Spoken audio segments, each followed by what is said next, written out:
they're in LA and I'm in Springfield, Missouri. They've probably never heard of my school, but let's just try. The first project I was on was the Guggenheim Art Museum in Abu Dhabi. We created the landmass that this building was going to be placed on, knowing that he's the greatest architect of our time. And he was holding this stone or glass, and he just drops that thing right in my model and crushes it. I want it to look like that. There was kind of a ceiling. Whether they said it or not, I was experiencing that. This is the dream job. Like, what happens after Frank Gehry? What could possibly be next after that?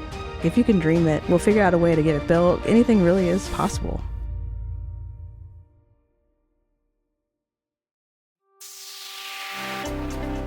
You're listening to the She Lift Project podcast, a show dedicated to helping women achieve higher levels of success in the workplace. No matter where you are in your career, we want to help you grow. Now here's your host, Cynthia Kirkpatrick, a CPA, CFP, and Senior Financial Advisor at Moneta Group. Welcome to another episode of the She Lift Project podcast. I'm Cynthia Kirkpatrick. Thanks for joining us. And we have Tracy Collins, who architect, throw that out there, but you are founder and principal of Formwork Architecture, residential, commercial, different spaces, unique, fun, specialty projects. I wrote down from your blurbs out there that you build homes and workplaces that foster creativity, comfort, and connection. And one, thanks for being here. Yeah. Two, I think, who doesn't feel better, do better work, whether it's work at home, work wherever your work is, when you're in a place that feels like you and makes you feel comfortable and just good. Yeah. I've obviously listened to a lot of podcasts, so I'm thankful that you invited me. I feel special to be on here. Oh, but yeah, I think that the cool thing about architecture is that you get to learn about how people live or how someone works and be able to cater that environment to, foster whatever their need is, whether it's work or, just living day to day and trying to make it the best environment for the background of their life. Yeah, I have 3 teenagers, so they're not young, but still I have 3 teenagers. And I always thought it was interesting when I go to a store or someplace and it was like, there's a white couch, there's a white, comforter or bedspread. And I'm like, that is not practical, right, at all. Who would ever make that or advise that? Yeah. So I think in a joking way, but I think what you do, and again, building those spaces that people love it and it actually works is important. Yep. Yeah, I agree. I mean, for our waking hours, right? Like, let's have something that we like and is functional. Yep. Yeah. And helps us to be the best version of ourselves and ourselves, not, a magazine or anything that's out there, what truly works for us. Yeah. I think that is special about architecture because it is, so many memories are made in a certain place, and it's neat to be a part of that and kind of shape our environment. So, yeah. And I think for me, like architect, this could be, I'm going to say this and you correct or whichever. Like there's designers, but like architecture is really coming around and saying, okay, here's where the wall needs to be. Here's how it needs to be designed. Like, if you were to explain to a random person out there, like here's, or a toddler, like here's architecture and here's what I do. How would you describe it? Yeah, that's funny because my son is 5 and he will pass a construction site and he'll be like, did you build that? Did you build that? Like, no, that's not my project. But I kind of tell him, we create the drawings that will then get, given to the contractor to construct the building. So, but yeah, it starts from the very beginning with a client, a homeowner or otherwise, and kind of just listening to what they need, what is not working for them, what they would like to have, and kind of putting all that down on paper. And I always do exactly what they asked. Okay, this is what you asked for. This is what that would look like. And then usually when I'm designing or I'm in the computer, I'm like, oh, what about this or what about that? And I end up doing other options, and this could, be another solution. And sometimes they're like, oh yeah, that works a lot better, and they go that route. Or I like how you said you do what they want or said first, because people want to be, oh, you heard that, or I see that. They want to see what they wanted first and know that it's a partnership there. then coming back on the backside and saying, but what There's other opportunities of maybe doing something different or right, because that's your area of expertise and you do it all the time, so why wouldn't you want somebody like you to come in and do that? And architecture to me is drawing things, but I would think there's so much more behind that. Like, you know, there's obviously engineers, there's different people, but it's one thing to draw something that will fall apart, let alone draw something that actually will stay standing and work and all those things. Like, we can't just go into a building or a place and say, well, tear that wall down. I don't like that there. I don't like that there. I mean, some of those things have to be there structurally. It's definitely a collaborative effort. The architect can't do it alone. There's always a design team with engineers, civil engineer or mechanical to kind of make all the systems work. So I'm the contractor and So commercial, residential, specialty projects, what, maybe either through some of the things you have worked on, or like describe that? Is it really building a house? Is it renovation of a house? Is it building a new commercial building? Like, what all is involved when somebody, with the different types of clients that you work with? It's a range of different projects. I mean, residential projects, it could be a ground up new home where the site has been, you know, there hasn't been ever a building there, or it's an addition to an existing home, or maybe it's just a tenant is moving out and a new one's moving in and you have to adjust things to fit their business. And one of the projects I'm working on now, and I think I mentioned this maybe during our networking meeting, is a residential project. It's an old historic home in Webster, and it's a brick building, and we wanted to add on to it, but it's been sitting vacant for years. And so we got in there and demolished everything out and realized that the stone foundation was not in the best shape. So it's wild that this is even an option, but we looked into replacing the foundation of the building. So we lifted up this unreinforced brick building in the air with steel beams kind of holding it, you know, in place, and took out the entire foundation and then rebuilt a new concrete foundation underneath and set the building back down.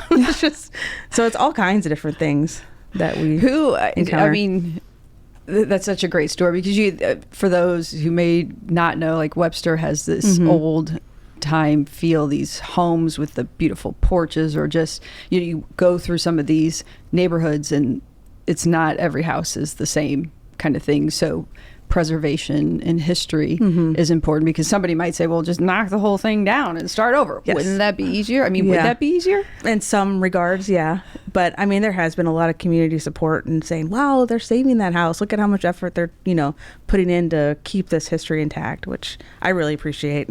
Somebody does that. You lift it up, you put it on steel, and I guess you have to move it. It actually stays in place. So it would just be a little bit higher than it was before, and excavate underneath and get in underneath there. And so it's pretty wild.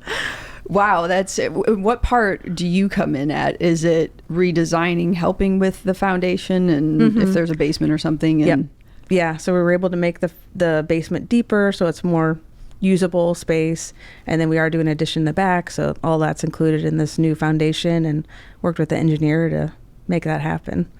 So it's definitely a collaborative effort with all kinds of different team members to make decisions like that. I find that just fascinating, how buildings and construction and the engineering, all of it could be done, because that is not where my background or skill set is at all. Going back, I mean, my first job was at Baskin-Robbins in high school.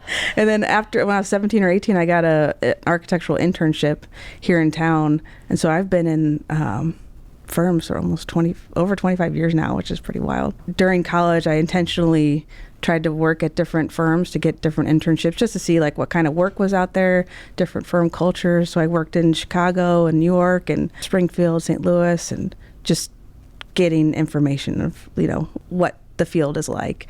And I think as far as different projects, it kind of leads me towards this one architect that I was just infatuated with. I think he's the greatest architect of our time. He recently passed at 96, but he's put an impact on our field, and his name's Frank Gehry. And he was my idol in college, and getting to go to his buildings, I was like, wow, how is this even possible? Because it's really sculptural forms and really unique way of building things. It's not the standard box or rectilinear forms. It's out there. It's wild. And I remember going to one of his buildings. I was like, how is that? Just looking around like, wow, just seeing how things come together and all the thought that must have gone into like making that detail work. And so I was like, during college, I'm like, what, it would be really cool if I could work there. And they're in LA, and it's like I'm in Springfield, Missouri. They've probably never heard of my school, but let's just try. So I sent my resume out there and ended up getting a phone interview. I was like, oh, this is awesome. And so I had the phone interview and then ended up getting an in-person interview, and went out there and thought that was going to be the experience. Like, oh, I get to see his office, and was probably really comfortable because I'm like, it's never going to go beyond this. There's no way I'm going to land this. But I ended up getting the job and moved out to Los Angeles, moved into my apartment the first time I saw it, and it was just a total adventure, and got to do all kinds of projects just all around the world. The first project I was on was the Guggenheim Art Museum in Abu Dhabi. It'll be the biggest art museum once it's finished. And what was wild about that project is we created our own site. We created the landmass that this building was going to be placed on.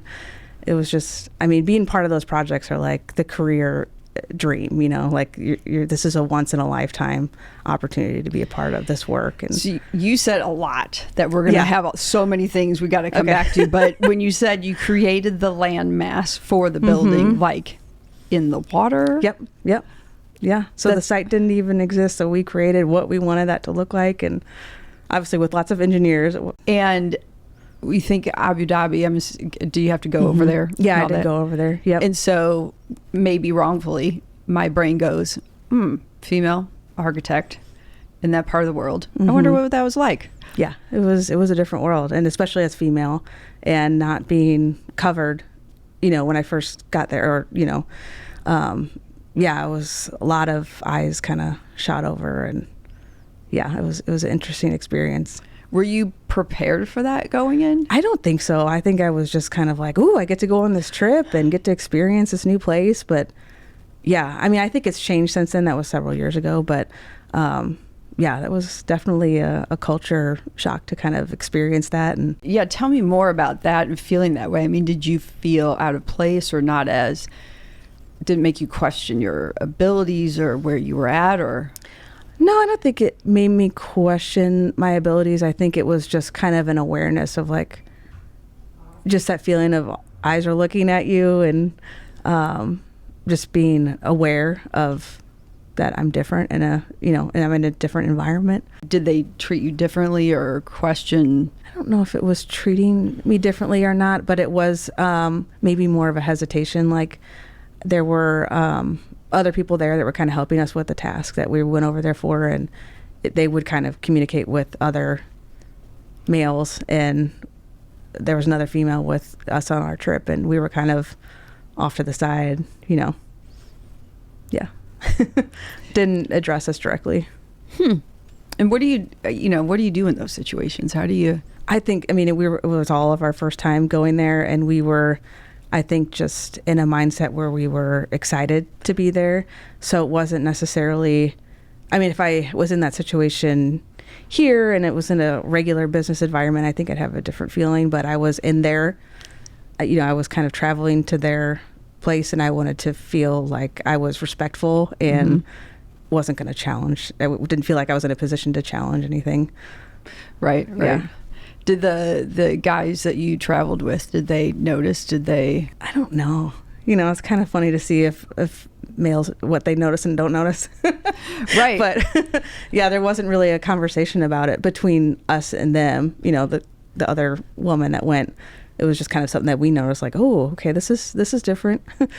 Wow. So, yeah. And who knows what people will or won't notice. They're not being treated differently, so they may not even be aware, which is a lot of what people deal with in life, right? There's sometimes just that lack of awareness that continues things, versus if people had been aware, there might be a change. Yep. Yeah. Thinking back to, because you went to Drury, and I remember you saying this because I had wanted to go to Drury. I had to go somewhere else just for financial reasons. Yeah. But Drury, great school. Yep. And I love how you're just like, yeah, so it's my like idol in this, world. And I just threw my resume in and I end up getting this you know, job. Like rewinding back to the early 2000s. Yeah. It's not as normal, I don't think, to just, especially somebody from St. Louis, be like, I'm going to go put my resume in for this place in LA and wow, I might move there. Yeah. I felt like I just had to try. And I think at Drury, it's funny because I was trying to think back. I remember getting to the end of school and thinking like, what's going to come next? And Drury education, the architectural education was very much set up where during the time I was there, where you'd come up, they'd have a design problem for you, and your solution, they'd like you to come up with a concept of the project where you could create some criteria of like, okay, this is how I'm going to solve this design problem. And if I get stuck on something, relate back to the concept. Like, what's the mission here? And kind of make decisions in that vein. And Frank's work wasn't really obvious. It's like, this concept is, we're trying to portray this in this project. And there were shapes and stuff that were sculptural in his work that I don't think, or the feedback that I got from the professors was like, why would you want to go there? Because it didn't feel like it had the rigor of kind of what they were teaching us in school. So it wasn't really encouraged. But once I got there and realized there's a lot of back and forth and learning, and that happens before that shape is made that certain way. I realize that now that they were wrong about that, but and then learning too that it's okay if it doesn't have this, dramatic kind of resolve to, solve this one problem or come back to this one concept. If it feels good, that's an answer too, and that's valid, to create a certain form. So it was interesting to learn that as well. But yeah. You saying that, I'm thinking, one, in architecture and buildings, I'm sure that's very true. Two, so in life, right? Like there's so much structure and it has to be done this way or it has to look this way. And yet, if we're not totally aligned with that, if we're feeling different, we don't want to feel wrong. Yeah. Or, or hesitant or pull back on taking that risk and taking that chance. Yep. And, had Frank Gehry, never done that, he wouldn't be who he is. He wouldn't be exactly. Isn't that who most of the people in the world are that we talk about or look up to? It's those people who did something really different. Yeah. And trusted themselves, and it worked. Yep. And you're doing, you were doing that, saying, no, I really like this.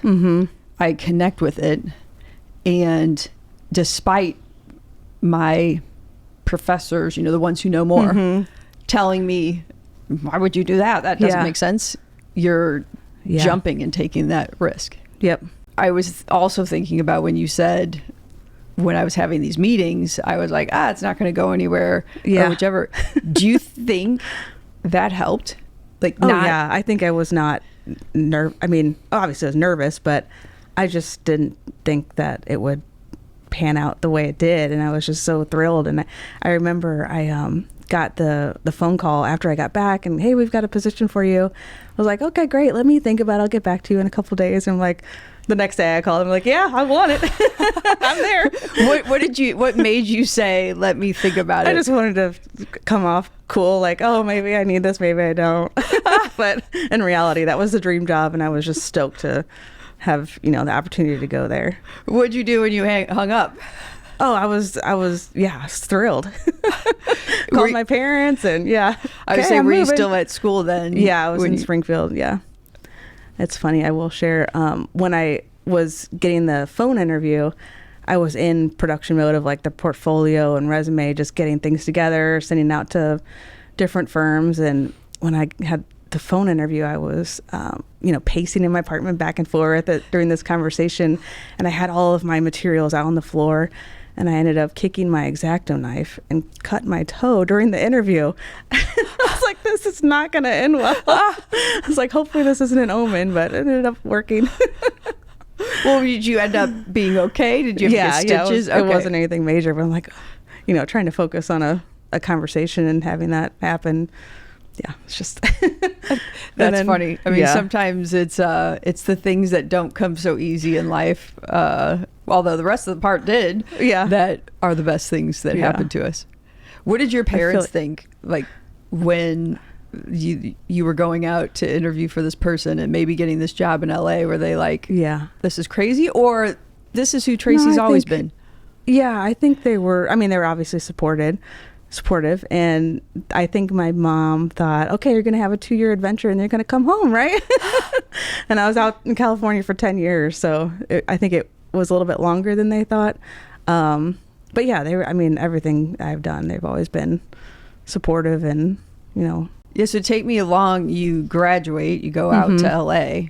I imagine LA's a much different city than you're used to. Yeah, it was, it was great. I just felt like I was in it. There's so many things going on and so many opportunities, and just being part of that office, I got pulled in at a time when they were under a big deadline, and ended up working 35 days straight. Wow. Saturdays and Sundays, just like we were all cranking on this project. And I know, I can't remember exactly, but I'm sure we complained about it, like, when are we going to get a day off? Is this an initiation period? What's happening? Are you getting hazed? Yeah. But it was so cool at the same time, because I'm in this office where there's the top tier talent. All these architects are focused on doing good work and want it to be the best that we can possibly make it. So, just being in that environment was really awesome. And learning from that process that they have, where I think it's pretty unique, where you are able to study something and model at a certain scale, and then we'll bump the scale up. And did that translate well? Like, do we want to change something here? Okay, we've learned something from this model, let's put it to the side, and now we're going to try something different. Like, let's take what we've learned here and put it into this and go this route and see what we learned here, and doing that back and forth, like this iterative learning process, I think just helps us to have some grit in the work and not be so, I think this is where I struggled in school, is like, you get so attached to your project and you get so in love with it, and it's going to be this thing. And it's probably due to like the shorter time frame to do a project. You have to check off all these boxes for the criteria that's needed for your final project, so you don't have time to switch gears or kind of rethink things. But yeah, having that in the professional world and kind of seeing how, because we're making decisions that are going to be long lasting. We're building this thing once, and let's get it right and make sure that we're doing all, making the right decisions. So when you were saying, like, you get attached to something in your project and what you love and what you put into it, I was thinking probably not only for what you went through, but so many of us do that in life, right? We stay somewhere too long. We don't let go of something that we're attached to, or we don't open ourselves to a new idea or a new opportunity, and maybe worse off for that. Oh yeah, I think there's value in like, not only individuals like zooming out and taking a look, like, okay, are we still headed the right direction before just going with it, or even just getting a second set of eyes on something, just fresh set of, input or view of something is really helpful to kind of make whatever you're working on, and I think any industry, better. So we need to, in our lives, think as an architect and pull out, try to cut the subjectivity and be more objective and say, is this really working for me? Is this really where I should stay? Or is this really the next step? And be brave, courageous, whichever, with something new or different, or not how we were originally thinking. Yeah, that's interesting too, because when I was at Drury, I did a Bachelor of Architecture. So I was in studio during the day, and then at night I'd be going to graduate classes for MBA. And so seeing the change in that, like going from the studio that's dirty, that everybody's working on projects, it's people are there nonstop, to then going to an MBA class at the business school where people are coming in after work and business is higher, and just working on problems that are, okay, you get the right answer and you move on. And then architecture, since it is so subjective, it's hard to know when to, put the pencil down and be like, okay, this is it. So it was just different to like see those two different worlds happening. How did you, I'm imagining you, Tracy, going from the daytime to the evening. Did you freshen up and put on a business suit or nicer clothes, or did you just go as is? I just kind of went at it. Yeah. It's probably the right way to be. Yeah. In that regard. And you said you were in LA not 2 years, like your mom probably hoped, but 10 years total. Yeah, I was at Frank Gehry's office for almost 8 years. And then after that, I moved to another firm up in Santa Barbara doing more residential work. And you mentioned, and this is probably through a lot of the different work, but like, what are some of the most memorable or coolest projects or just coolest experiences learning that you did in LA? I mean, just being in Frank's office and like being part of that world was so cool. I remember the first week, this is gonna make me sound crazy, but I'll share this story too. It's kind of a theme. The first week that I was working there, I remember seeing Frank in the office, and it was the first time I had seen him, and I was just starstruck. Like, oh, there he is. He's real. He's coming through, and I'm this close to him. Wow. And I was so distracted that I ended up cutting my finger. And I was so embarrassed. I'm like, this cannot, all these high caliber people, and here I am, like, making this mistake on my first week. They're gonna regret hiring me. So I ended up going to the bathroom and trying to get, stop bleeding. I think one of my coworkers saw blood on my cutting board or whatever, told my boss, and he's in the women's bathroom like trying to get my finger to stop bleeding. I'm like, okay, this is great. One of my coworkers took me to the urgent care. It was just, So architecture is dangerous. It can apparently be dangerous. And repetitively so for some. Yeah. That's fantastic. But I mean, just, being there like with him and knowing that he's the greatest architect of our time. And I remember one time too, he came in, it was on a Saturday, and he was holding this like stone or glass. I don't know what it was. It was just like this translucent teal object. And I just walking around with it, and I'm like, Frank, what is that? And he's like, what do you got? And he's looking at what I'm working on, which is a model, and we're getting ready for a presentation, and he just drops that thing right in my model and crushes it.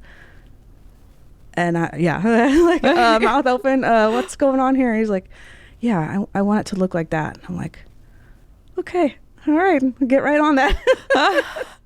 We'll totally switch gears. Yeah, which probably was a little test of his, or I don't know, but it's just little experiences like that where it's just like really cool to like look back on and have been a part of. And all because you said, I just really am connected to this person and what they've done and are doing, and I'm going to take a shot and a chance. Yep. Yeah. I'm going to get a little crazy. Yep. So from LA and Santa Barbara, I mean, you talked about you've been in Chicago, you've been in New York, where did you go next? So I got to a point in Frank's office where I realized there was kind of a ceiling. Whether they said it or not, I was experiencing that. Because people that I had come to the firm after me, I was training, were now moving up. So they were now a position ahead of me. And my ego got to the best of me. I was like, well, that's not fair. And I think that I should be also at this certain level. And I felt like I didn't have anyone, like as an advocate, kind of speaking for me, when it needed to happen. So I ended up leaving on my own terms, which was crazy because, this is the dream job. Like, what happens after Frank Gehry? What could possibly be next after that? So I really struggled with that, but I realized that, for me to grow, and I just wasn't comfortable staying there and not, having more opportunity. So yeah, I think this is an important part of your story or conversation, because I've heard so many people fight through some of the things that you were fighting through. I mean, when we're in business in our careers, I think especially for women, and maybe the younger women, it's not as big of a deal, but that advocating for ourselves, that we often are taught, just be the good girl, be the good person, sit at your seat, do your work, do good work, and it will get noticed. When in reality, it's those that are more vocal, whether or not the work is just as good, those who are more vocal, who are more seen, tend to find more success. And how do we get comfortable with being uncomfortable in advocating for ourselves? And I don't want to impose that on you if that wasn't your situation, but that's what it made me think about when you were talking. Oh yeah, I think I definitely struggle with that. Yeah, personally.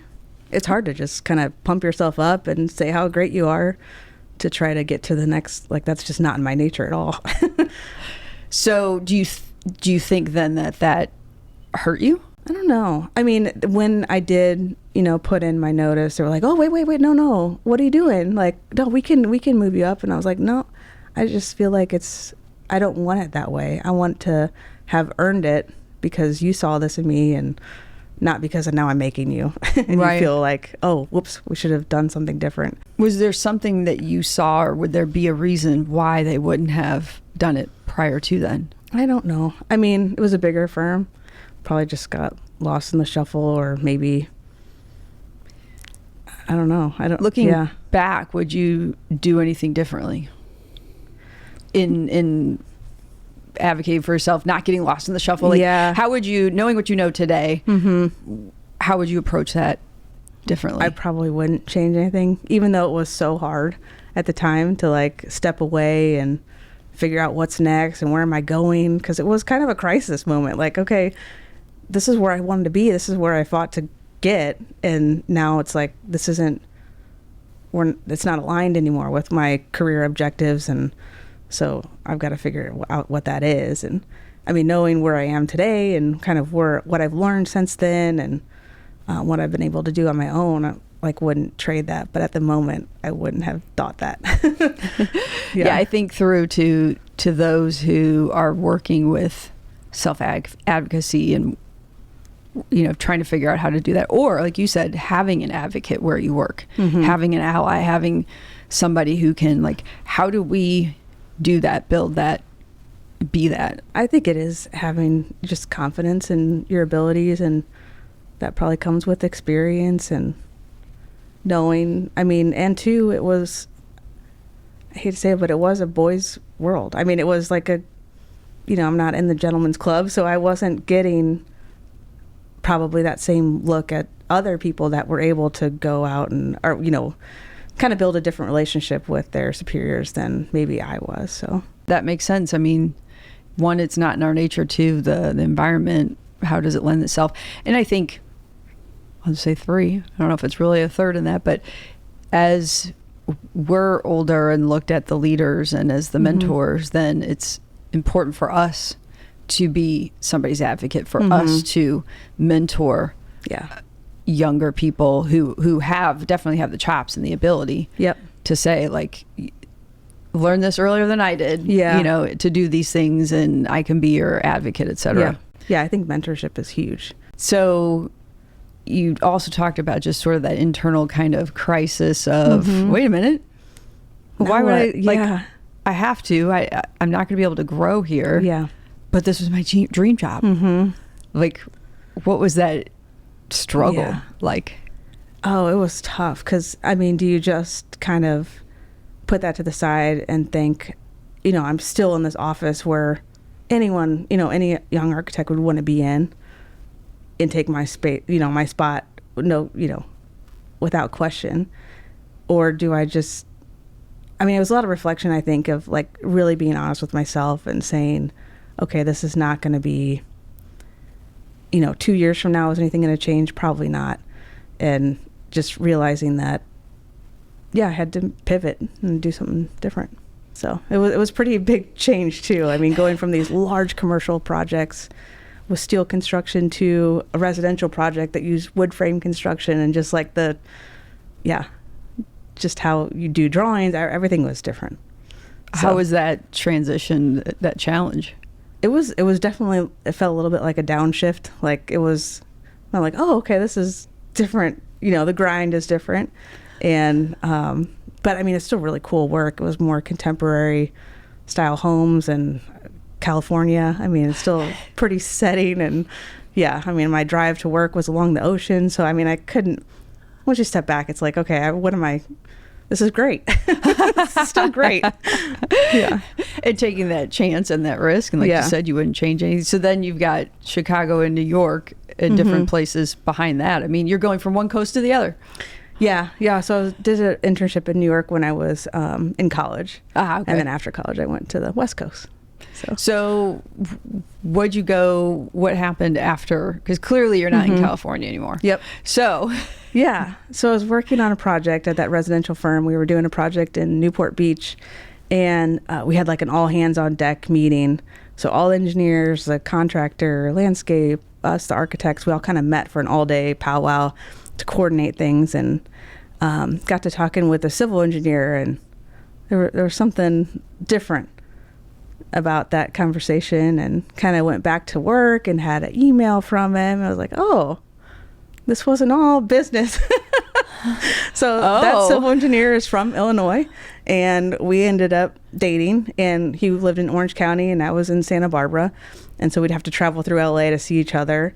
And it got to the point where it was like, okay, what are we doing here? And he approached his office and said, what if I worked, remotely 3 days a week and just was in the office 2 days a week? And they're like, no, it's before COVID. We're not going to be able to make that work. That's just not going to work for our, culture or whatever. And so we decided, he's from Illinois, so we decided to move back to the Midwest. And he told them, okay, I'm moving. Like, okay, we'll make it work. We'll make it work. We'll find a way. So he's still working for that company today, 10 years later.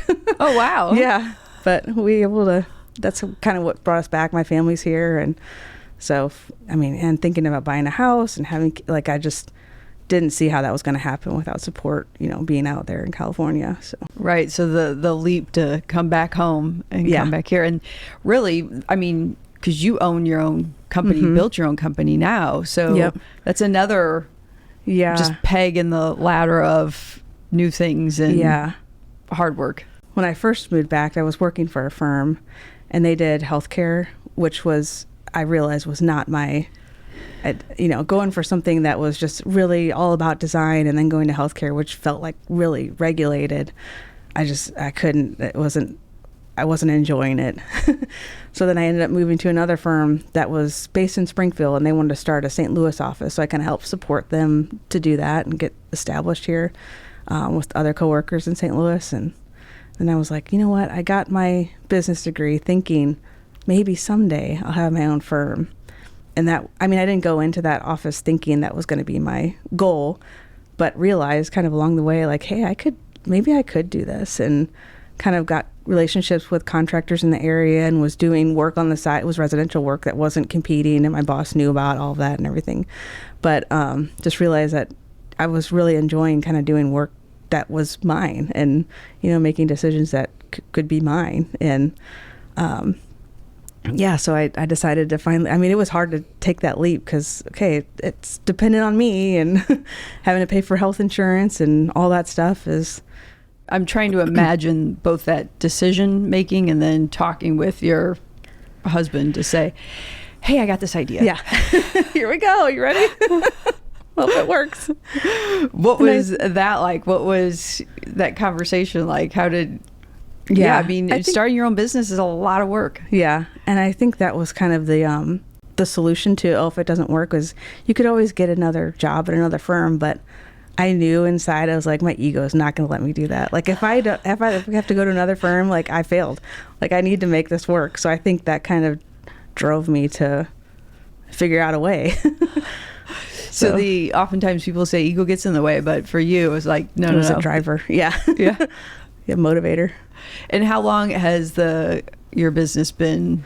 I feel like I've been doing work on the side, kind of like here and there, for years, but officially out on my own, probably 4 or 5 years now. During that transition, what was the hardest? I think the mental hurdle was just like knowing that, okay, it's all on my shoulders, whether this is a success or not. That was kind of hard to like let go and be like, okay, let's just see where this takes us.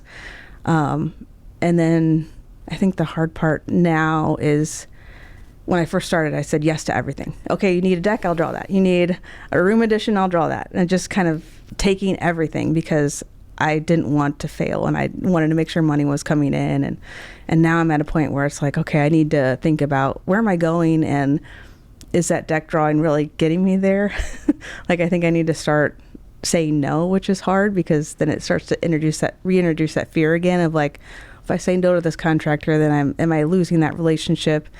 And they're not going to call me when they get that big job. So it's hard to kind of shift and be more focused. But how do you navigate that? Because I mean, it's a very valid point. Like I need to take what really works for me, but also I don't want to lose. How do you, is it just all mentally? Did you have conversations with them specifically? How did you? No, I haven't had any of those conversations yet, but I think I'm starting to realize that. And I've kind of worked with the business consultant, and she's kind of helped me realize that, you know, you can't do, like I am doing it all. You know, I'm doing the invoicing, I'm doing the production work, and getting the work, and all of those hats are mine. And if I want to have a more balanced life or, you know, do work that I'm excited about, you need to start kind of honing in and saying no to some opportunities that really aren't going to get you to where you want to go. Yeah, I mean, it's as much as knowing what you want, knowing what you like, and then knowing what you don't like. And your story so far and where you're at talking about that today is, you had a lot of that along the way. Like, this is not who I want to be. This is not what gives me joy, but this is, and how do I do more of that? Yep. Yeah. And really defining it and being comfortable with it. Again, even when others are saying, why would you want to do that? No, don't do that. Yep. And luckily, I mean, we've had doctors and attorneys on before who've said, you know, I went to school and they taught me how to be a lawyer. They taught me how to be a doctor, but they didn't teach me business. Yeah. And so whether or not you had that, you kind of mentioned maybe that intent way back when you got the MBA, is to say, I can't just know the architecture side of things. Exactly. I need to know the business side. Yeah.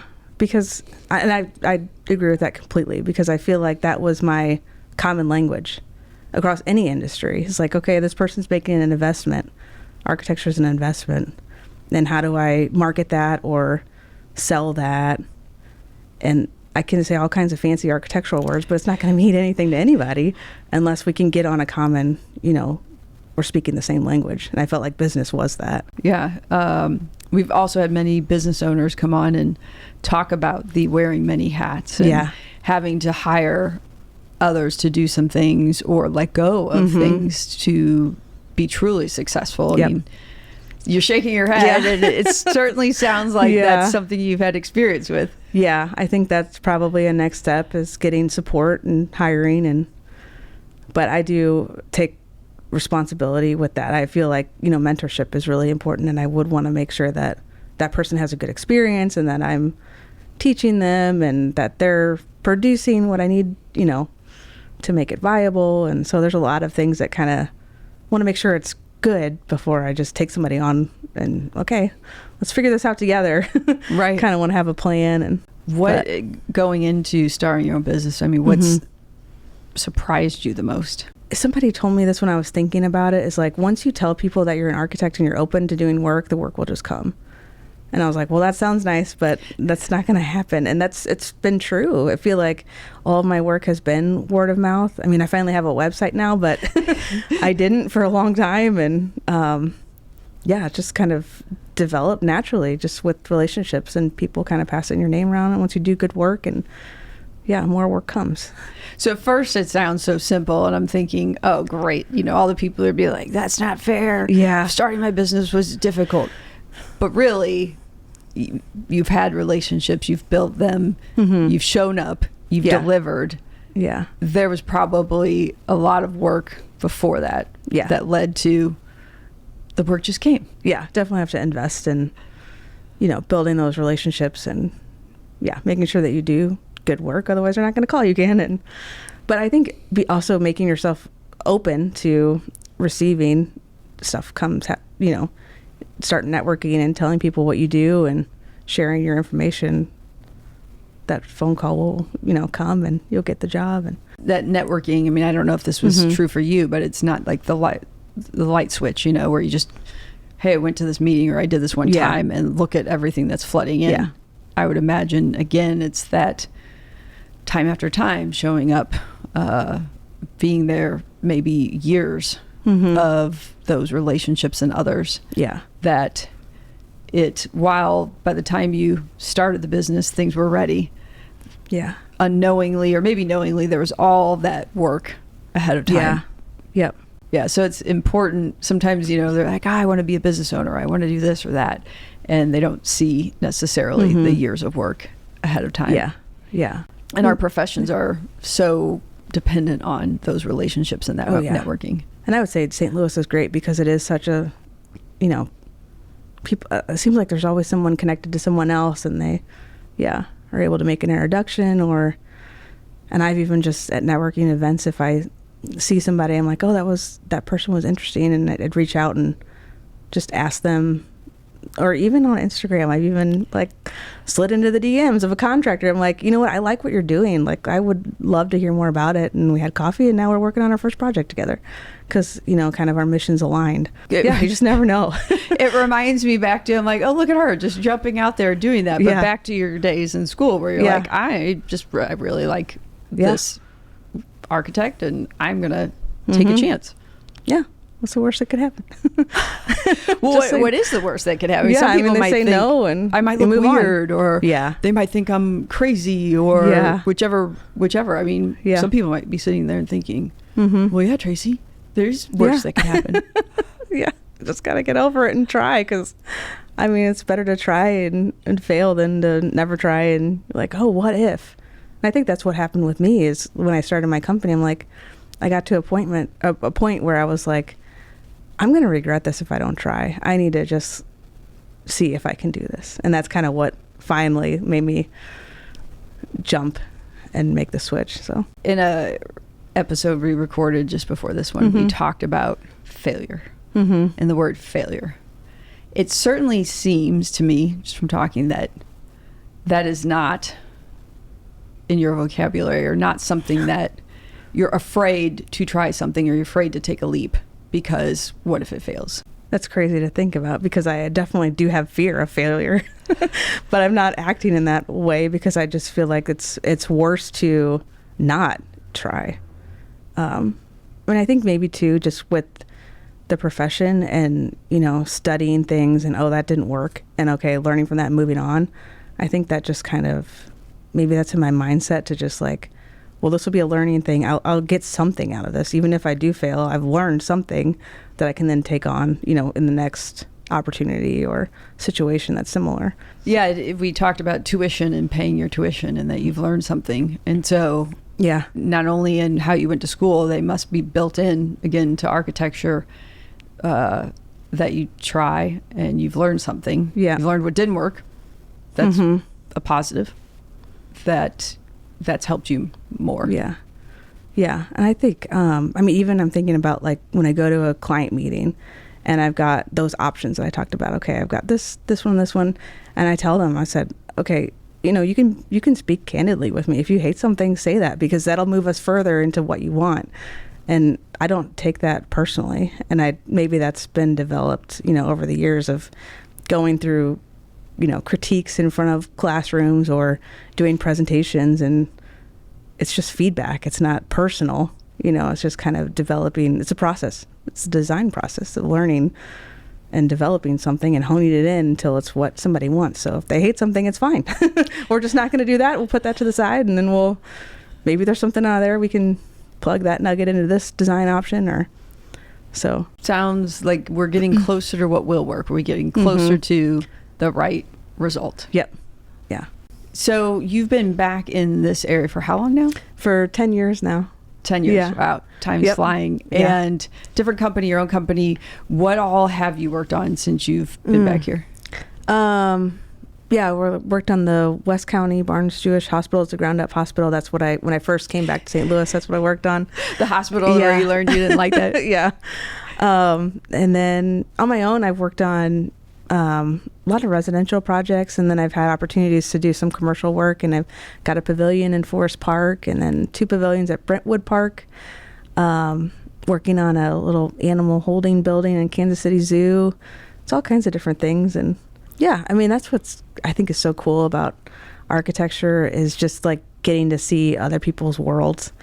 I remember in California, I worked on it's a funeral home that they wanted a crematorium added to their building, and so they were going to do cremations in the building, and just learning that process and like how they operate, and having to go to the room where they wanted this installed, and having the owner be like, "You okay with dead bodies? We could walk this way." I'm like, no, let's go the other way. But just that's their daily life, no issue for them. And it's just funny to like go into other people's worlds and see how, like how the animals need to be. There needs to be 2 levels of protection. So if like the zookeeper keeps one door open, we need to have a second means of, that this animal doesn't get out. Just different things like that you learn that you don't think about, the first time you go into a project maybe. So I hear continuous learning. Yeah, definitely.